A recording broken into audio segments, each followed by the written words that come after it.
ตอนนี้ก็หมอปดเนาะเอากระถาให้มะเขือมันสุกก่อนพัดเผ็ดปลาขอนี่เลย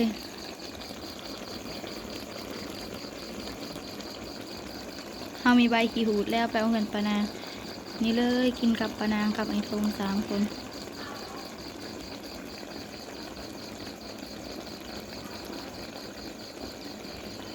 สุกเด้อพ่อแม่พี่น้องเบิร์สุขทุกคนมาเด้อกินข้าวน้ำนองสามาเด้อ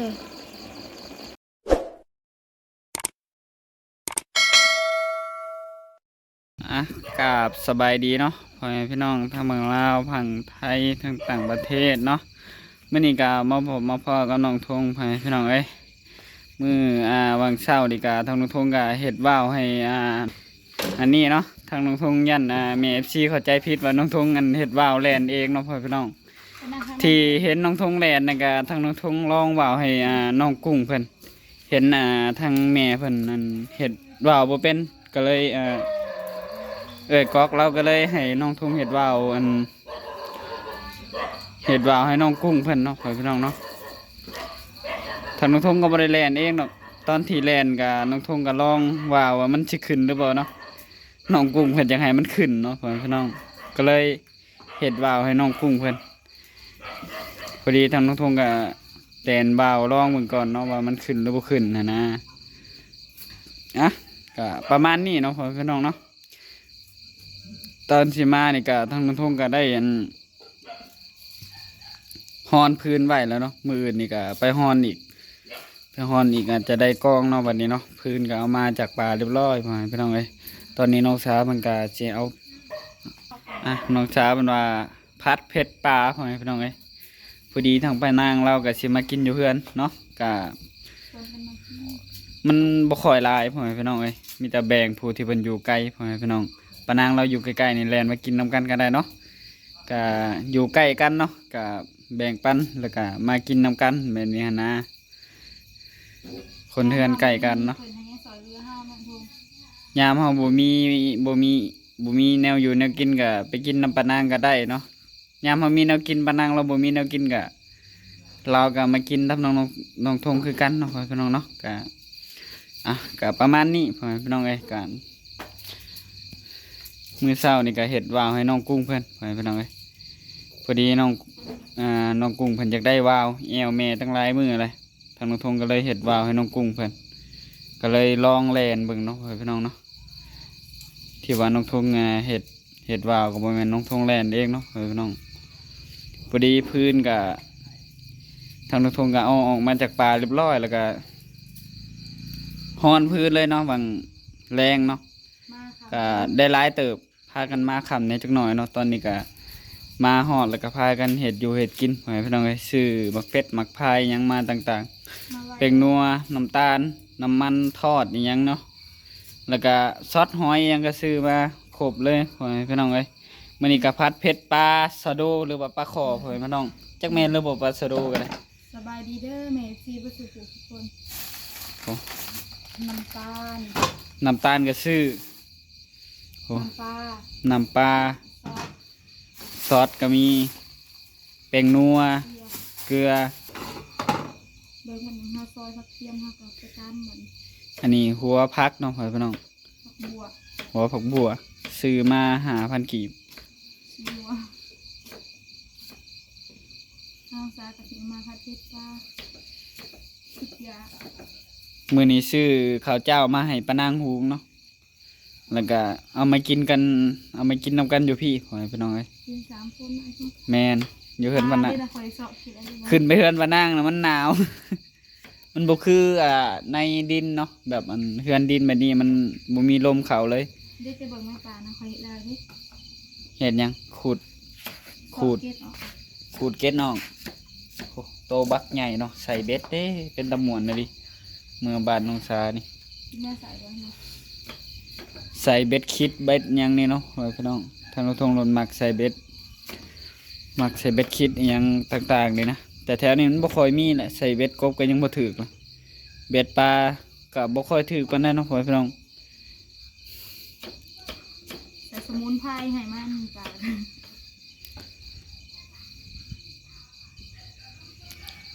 างน้องสาเพิ่นพัดเพชรกินมื้อนี้ ลองครั้งแรกเด้บ่มีอันถูกเลย บ่เคยไปเฮ็ดพัดเพชรปลาจักเทื่อบ่ ฮะ ยังบ่มีไผเคยเฮ็ดพัดเพชรปลาบ่ แม่ค่อยเห็น บ่ เฮ็ดตลอดให้ค่อยกินค่อยติดใจแซ่บตา ปานางหนึ่งเข้าวอยู่เฮือนพุ่นแหละมาแล้วเรามาปานางก็ได้ เขาจะหาได้ ให้น้องสาเพิ่นไปหับเอาปลานางเนาะอึบอ้ายแสบตายัง น้ำตาทางน้ำตาหน่อยกับบทเป็นอย่างได้บัวซอยผักอันนี้ผักบัว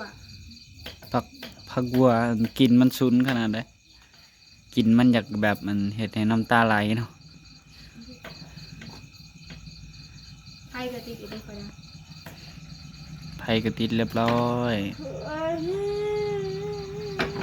เป็นหยังน้องสา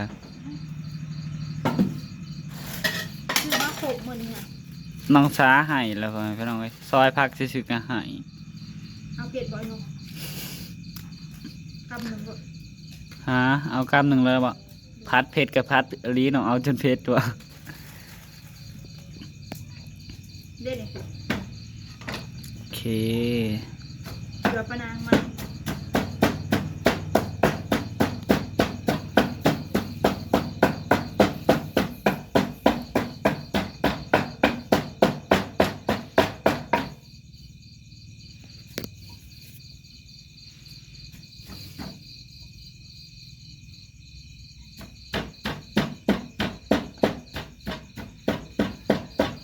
ไอ้ลงเคยกินกับผัดเผ็ดปลา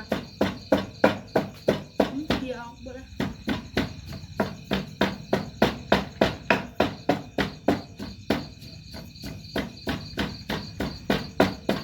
เคยกินบ่อยลง ฮะ ผัดเผ็ดปลา เคยแต่กินผัดเผ็ดกบแล้วก็ผัดเผ็ดอหยังวะผัดเผ็ดหอยผัดเผ็ดหยังนี่แหละ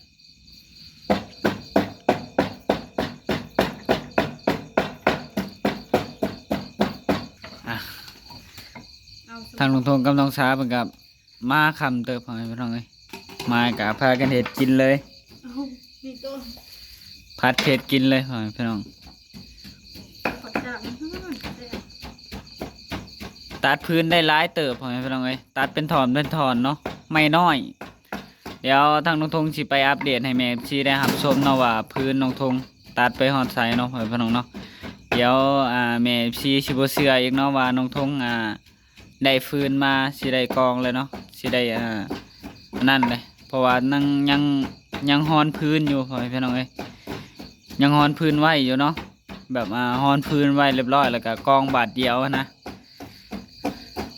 ถ้าว่าทั้งตัดทั้งกองนะมันยากเนาะพี่น้องช้าเพิ่นก็ยังเฮ็ดบ่ค่อยเป็นปานใดเนาะถ้าว่าน้องช้าเพิ่นเฮ็ดเป็นนี่คือสิง่ายเนาะ ไว้ตรงนี้ ผู้หนึ่งตัดผู้หนึ่งกองเข้าไปแบบนี้นะน่าจะง่ายกว่าน้องทงเฮ็ดคนเดียวเนาะพี่น้อง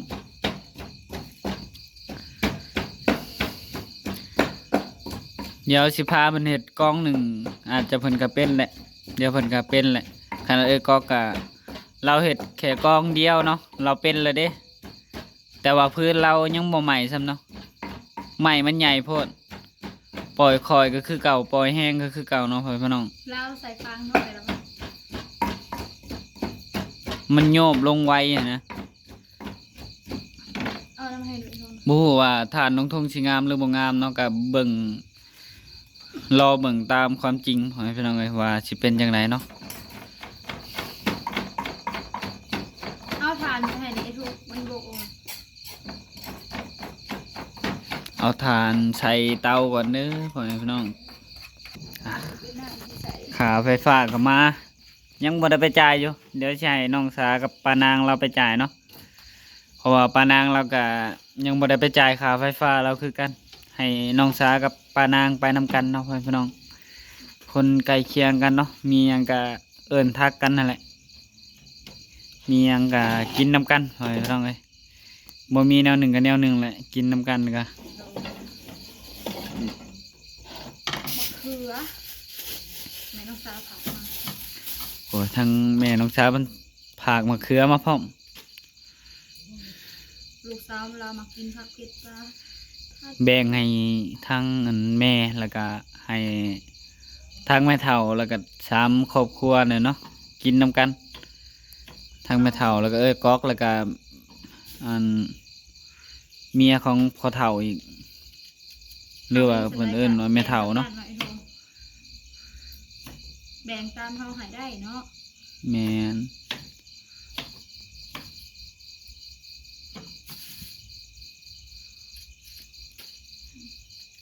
ทางน้องทวงกระจงไว้กินหลายมื้อเนี่ยนะก็เลยแบ่งกันไปสำนั่นเนาะเพราะว่าเฮาก็สิกองพื้นแล้วบ่ได้หาอยู่หากินนั่นล่ะ เอามานะคะยังมีปลาในตู้ไข่ในตรงเนาะ แม่น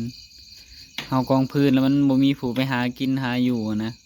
ก็เลยอยากยากๆในจักหน่อยแหละประเทศเวียกแล้วเพิ่นยังสิพากันไปหาอยู่หากินอีก ปลาตัวเดียวเนี่ยน่าจะพอกินอยู่มั้งน้อยเขา แม่น 3 คนกิน หลายคนหลายอันนั้นเนาะพ่อพี่น้องเนาะเพิ่นก็มีเวียกของเพิ่นทางไผทางมันก็ตีกันบ่ได้อันนี้ก็ได้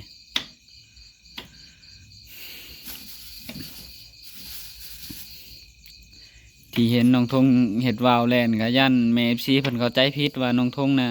ลิ้นคือเด็กน้อยเนาะแต่น้องทงก็เฮ็ดวาวให้น้องกุ้งเพิ่นน้องเพิ่นอยากได้วาวพ่อพี่น้องเอ้ยแอวให้แม่เพิ่นเฮ็ดให้อยู่แต่แม่เพิ่นก็เฮ็ดบ่เป็น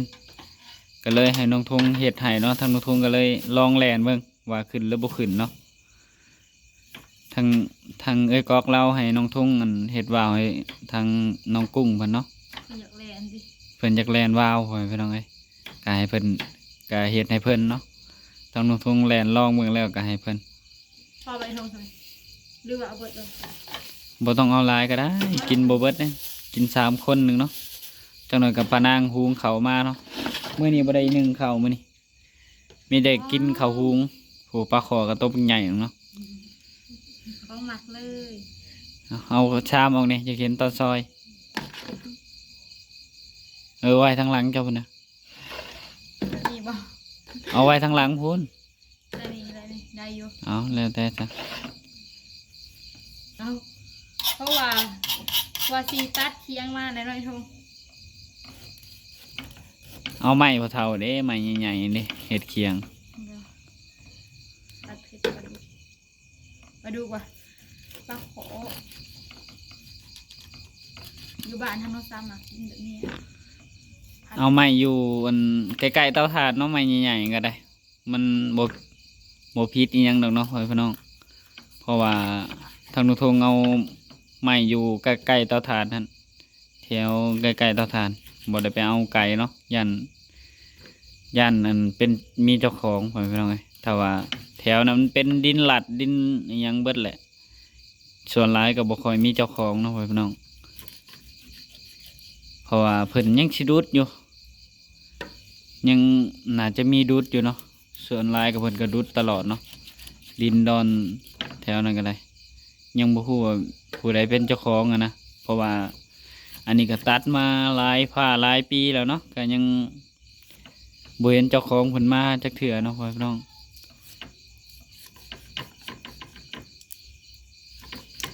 หลายคู่หลายคนเพิ่นไปตัดตลอดเลย ปลาตัวเดียวจะพอกินกับพ่อหรือน้องน้อยทง3 คนเนื้อมันลายเลยนี่ โอเคเนื้อหลายก็เอาประมาณนั้นแหละ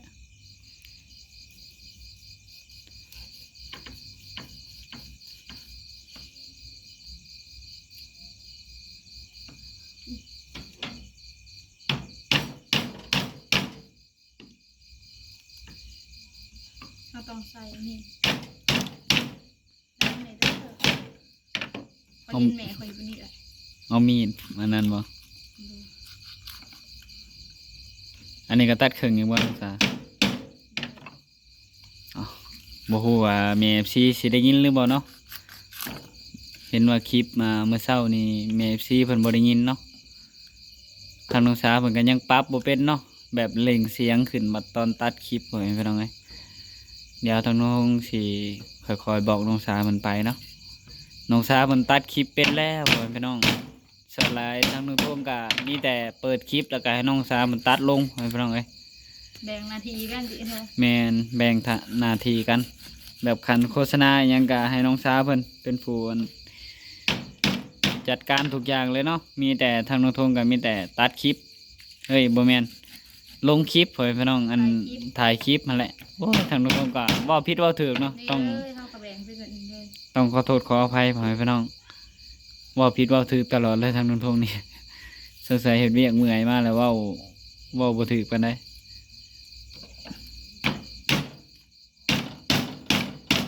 ได้เลยเด้อแม่ที่ต้องขอโทษขออภัยเพราะว่าเขาต้องได้ใส่แหง จักเป็นหยังช่วงนี้เจ็บคอตลอดพ่อแม่พี่น้องสงสัยเป็นหวัดเป็นไอบ่รู้ว่าจังได้แหละเจ็บคอ ตั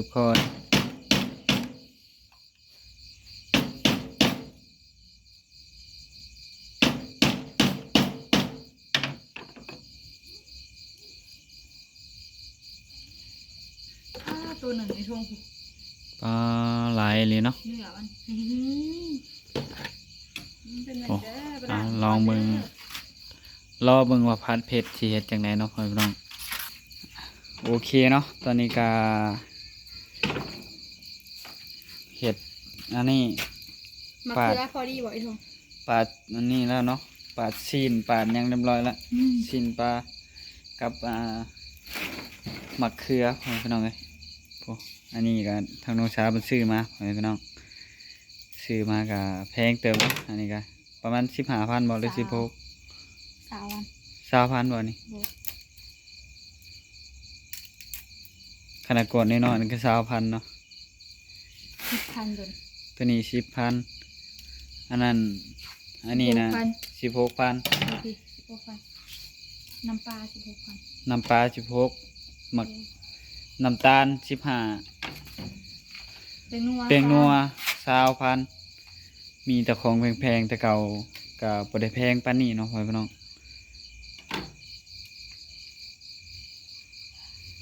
ดมบ่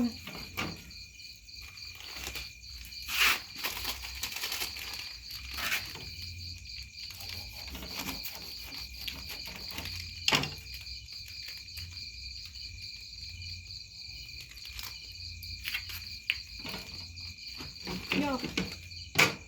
ยังหาเป็นหัวเปล่าๆก็เลยเนาะ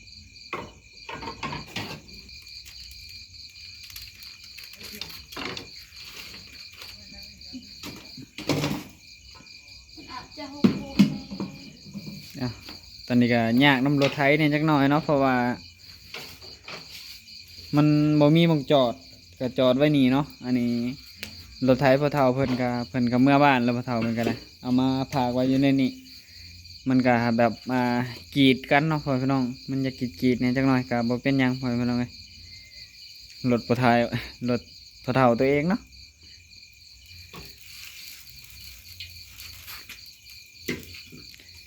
ใส่งานมันหลายเถื่อแล้วได้ทางตรงทงก็ได้ เ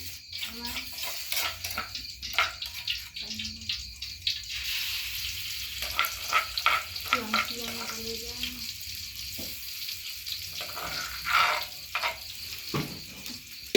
ทางทงก็ใส่งานรถไถนี่เป็นหลายเถื่อแล้วน้องพี่น้องเนาะโอ้ถือว่าบุกขนาดรถไถทางพ่อเฒ่านี่หรือว่าพังไทยเพิ่นเอิ้นว่ารถอีแตนบ่แม่นบ่ทางทงรถอีแท็กบ่อีหยังแหละบ่ฮู้คือกัน รถอีแตนคือว่าแม่นบ่วะทางทงก็บ่ฮู้เนาะปลูกผักก็เริ่มงามแล้วเนาะพี่น้องโตขี้ลายโตงามแหละอ่ะปนกันไปพี่น้องเอ้ยโอ้โอเคบาดนี้น้องสาวเพิ่นก็กำลังอิหยังเฮ็ดอันนั้น ผัดเผ็ดปลา ผัดปลาก่อนผัดเผ็ดก่อนผัดมะเผ็ดก่อน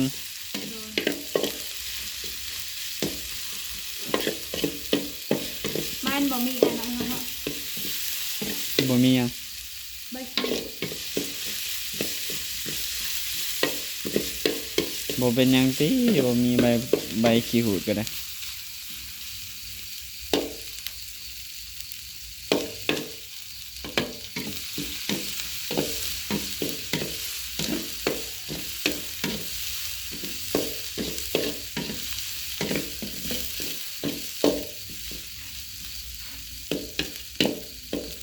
ำลงเขาก็ปลาลงมัน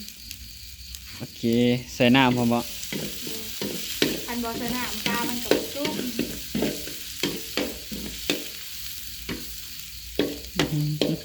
กำลังหอมพอพี่น้องอ่ะตอนนี้ก็ใส่น้ำเลยบ่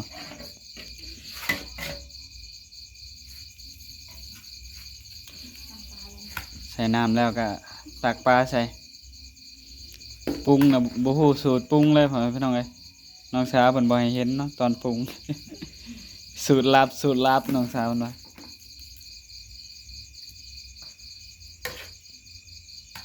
เขาต้องทานร้อนเสร็จเลย ผักปลาล้างเรียบร้อยแล้วเนาะพี่น้องก็เลยเอาใส่อันหม้อเลยบะนี่ เห็นครั้งแรกเลยทำแหม่สิลูกอยากให้ปลามันสุกพอสักนิด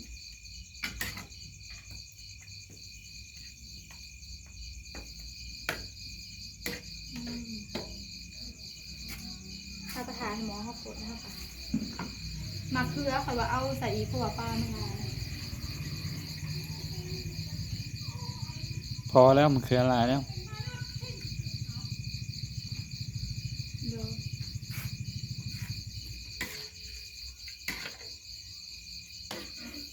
หม้อยังบ่พดเนาะบาดนี่ ดู ใส่น้ำแล้วหม้อเย็นเลย ทางเราปวด